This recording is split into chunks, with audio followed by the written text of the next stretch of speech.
Hingga saat ini yang masih sering kita perdebatkan di ranah sosial media adalah sesungguhnya siapa yang layak menjadi pemimpin di pertandingan di dalam lapangan, apakah itu JISES ataukah Asnawi. Banyak yang menyesalkan apa yang terjadi di pertandingan melawan Cina kemarin, sebab ban kapten itu harus diberikan kepada Asnawi. Makanya kalau saya perdebatan soal Asnawi, saya bisa memahami ya, karena saya ikut karir dari Asnawi sejak dia di PSM ya, karena kebetulan ayahnya pernah main sama saya ya, sehingga kita sering komunikasi. Kebetulan Asnawi itu salah satu pemain yang saya sangat kagum sekali. Baik maupun secara untuk PB Bhinneka, hati-hati di jalan Pak, teruskan perjuangan. Kalau saya sendiri secara pribadi waktu. Assalamualaikum warahmatullahi wabarakatuh. Apa kabar teman-teman? Semoga hari ini kita semua sehat dan jumpa lagi bersama Biodika Sport Channel di sini. Dan kali ini kita akan kembali membahas tentang persiapan timnas Indonesia jelang kualifikasi Piala Dunia di round 3. Tentu teman-teman masih di grup C dan ini adalah match day ke-5 ya. Nantinya kita akan bertemu dengan Jepang di tanggal 15 begitu. Setelah itu kita akan bersua juga di tempat yang sama, Gelora Bung Karno dengan Arab Saudi. Dan seperti yang kita sudah bicarakan sebelumnya, bahwasanya ini adalah permainan atau game hidup mati, karena mau tidak mau Indonesia harus memetik 3 poin di sini teman-teman, baik itu melawan Jepang, baik maupun melawan Arab Saudi. Jika tidak, maka peluang Indonesia akan semakin kecil untuk melaju ke round berikutnya, dan kecil pula kemungkinannya kita akan ikut berpartisipasi di dalam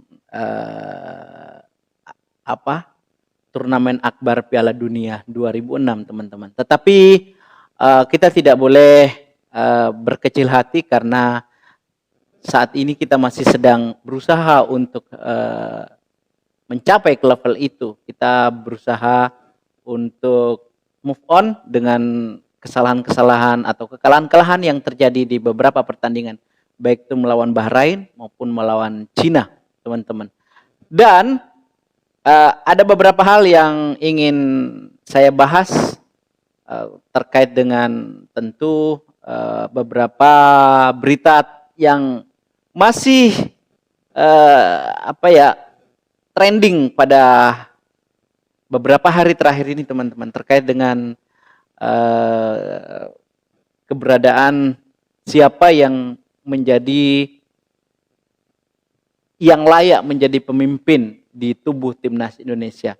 Dan tentu sejak kekalahan kita dari Cina,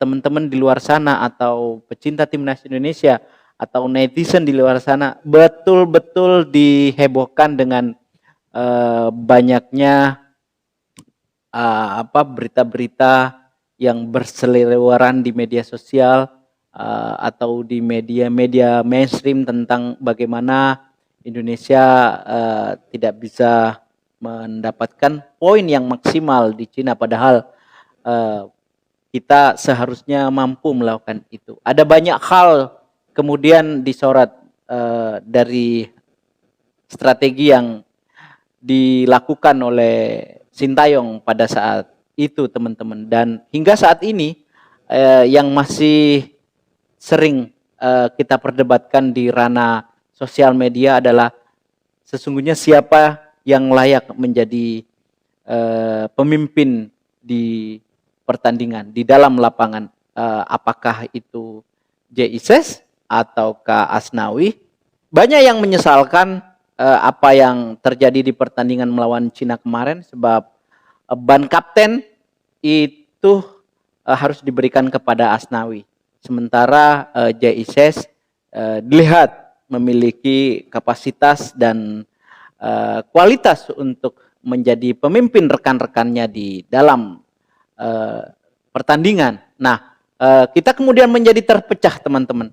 Ada yang mengatakan bahwa Asnawi layak untuk menjadi ban kapten begitu, dan ada juga yang mengatakan bahwa Asnawi sudah tidak layak karena JIC sudah memperlihatkan sejak ditunjuk untuk menjadi pemimpin di atas lapangan. Bagaimana JIC mampu mengkomunikasikan strategi atau instruksi-instruksi dari Sintayong di atas lapangan. Terus bagaimana juga JIC mampu berkomunikasi dengan bahasa Inggris yang bagus, lalu kemudian mengerti dan memiliki pengalaman yang luar biasa di Eropa begitu, dan yang paling penting memiliki leadership. Nah, apakah kemudian Asnawi juga tidak pantas ditunjuk sebagai pemimpin? Saya tidak tahu, teman-teman. Yang jelas pada saat itu Coach Sintayong memiliki pasti pertimbangan yang sangat matang. Cuman di sini saya ingin menjelaskan bahwasanya memang sih ada beberapa kriteria yang bisa dilakukan oleh Coach Sintayong untuk menentukan siapa yang layak untuk jadi pemimpin di dalam pertandingan, suatu pertandingan gitu kan.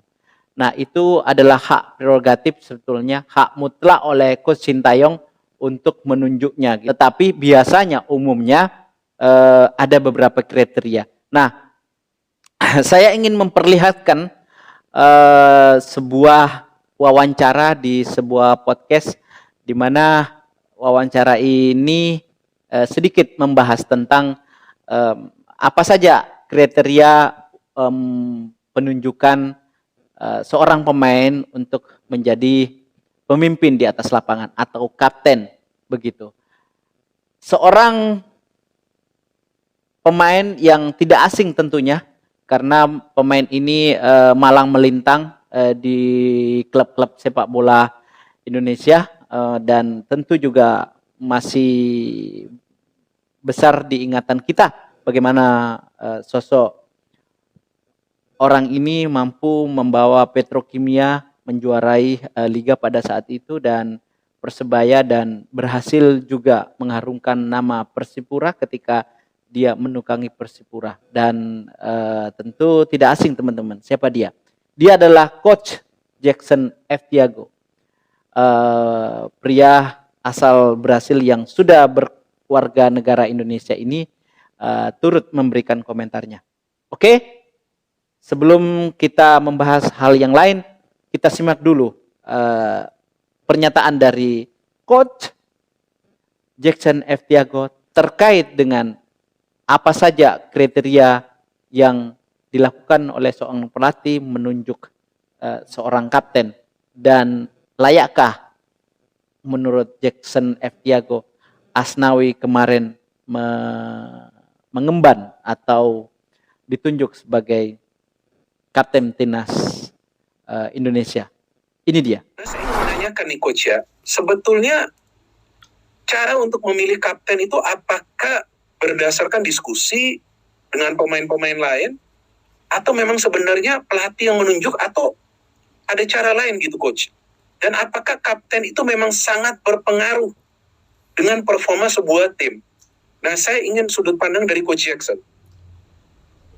Kalau saya selama ini ya, ada 3 kriteria yang saya belajar ya. 3 kriteria untuk memilih seorang kapten. Yang jelas sudah pasti leadership ya, leadershipnya seorang pemain. Leadershipnya dalam artinya dia bisa melebur kemana-mana.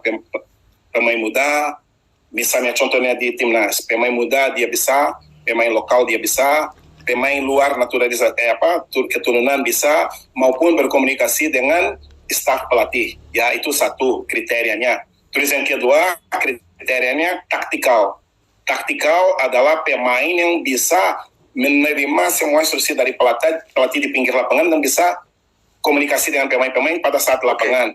Terus ada juga pemain dari aspek teknikal. Teknikal pemain yang benar-benar menjadi yang terbaik dalam tim dari aspek teknikal, ya, aspek teknis. Saya rasa 3 hal itu yang menjadi selalu pertimbangan Oke. Dan biasanya kita cari 1, 2, 3 figur. Yes. Ya, yes. biasanya di mana-mana saya melatih kapten pertama, kapten kedua, kapten ketiga. Oke. Sehingga kalau salah satu dari pemain itu nggak ada penggantinya sudah Yes. jelas. Tapi Yes. ada juga orang yang memilih berdasarkan voting. Oh, Berdasarkan voting. berdasarkan voting, yang vote siapa itu? Pemain-pemain. Ya, ada pelatih yang menggunakan sistem seperti itu. Biasanya menyerahkan kepada pemain untuk pilih pemain. Mereka pilih kapten 1, 2, 3. Ada juga. Ya, masing-masing pelatih punya cara tersendiri untuk memilih kapten. Ya, ada pelatih yang demokratis, ya, yang biasanya lakukan itu yang demokratis, ya, mau baik dengan semua pihak, sehingga dia serahkan kepada pemain. Tapi ya itu tadi, kalau dalam lingkup pemain benar-benar profesional dan mengerti, mereka akan pilih yang terbaik. Tapi ada juga kadang mereka berdasarkan hubungan baik sesama, sehingga kadang proses itu tidak begitu efektif. Makanya kalau saya perdebatan soal Asnawi, saya bisa memahami, karena saya ikut karir dari Asnawi sejak dia di PSM, ya, karena kebetulan ayahnya pernah main sama saya, ya, sehingga kita sering komunikasi. Kebetulan Asnawi itu salah satu pemain yang saya sangat kagum sekali. Karena apa? Di antara beberapa pemain Indonesia yang pernah tampil di luar negeri itu, dia satu yang cukup konsisten bermain di klub masing-masing. Yes. Di Korea maupun di Thailand, mampu bersaing di level lebih tinggi.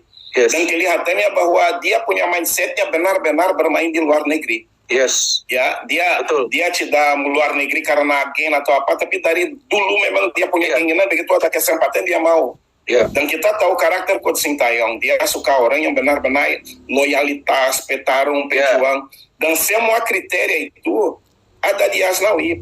Oke. Semua kriteria itu ada di Asnawi. Dan kelihatan Coach Sintayong dia memang dia suka pemain yang loyal, dan dia juga boleh dikatakan cukup pragmatis dalam hal itu. Kita bisa lihat contohnya Asnawi pasti selalu dia bawa Marcelino, meskipun performance mereka kadang tidak pada puncak. Arhan Pratama juga, Hernando, meskipun performance mereka mengalami penurunan atau apa, dia tetap percaya karena apa? Dia sudah tahu apa yang pemain itu bisa berikan kepada dia.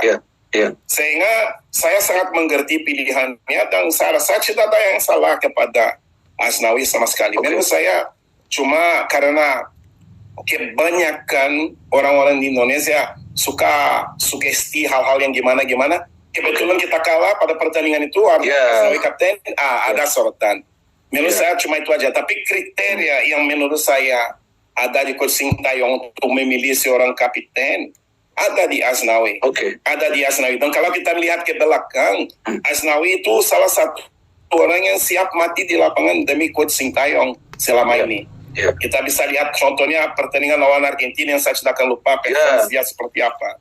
Coach Sintayong suka figur seperti itu, loyal, petarung. Sebenarnya wajah sepak bola Indonesia ada di Asnawi sebenarnya.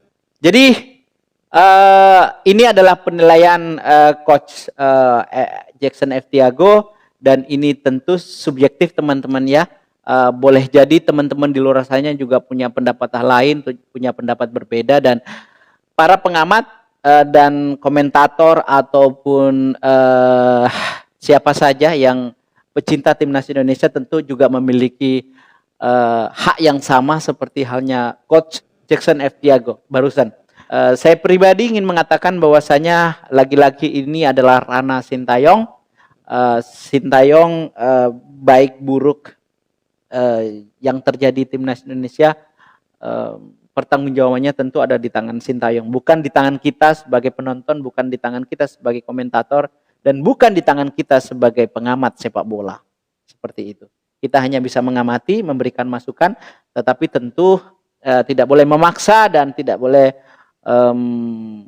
mencaci maki atau macam-macam lah, ya kan ya.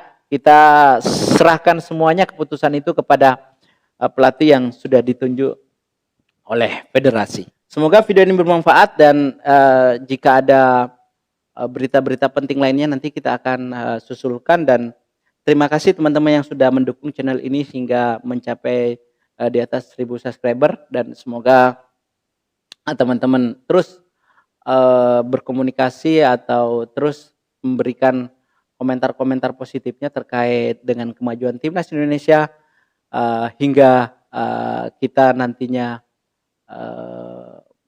berlanjut ke Piala Dunia. Begitu teman-teman. Itu harapan kita. Terima kasih. Semoga video ini bermanfaat. Assalamualaikum warahmatullahi wabarakatuh. Semangat.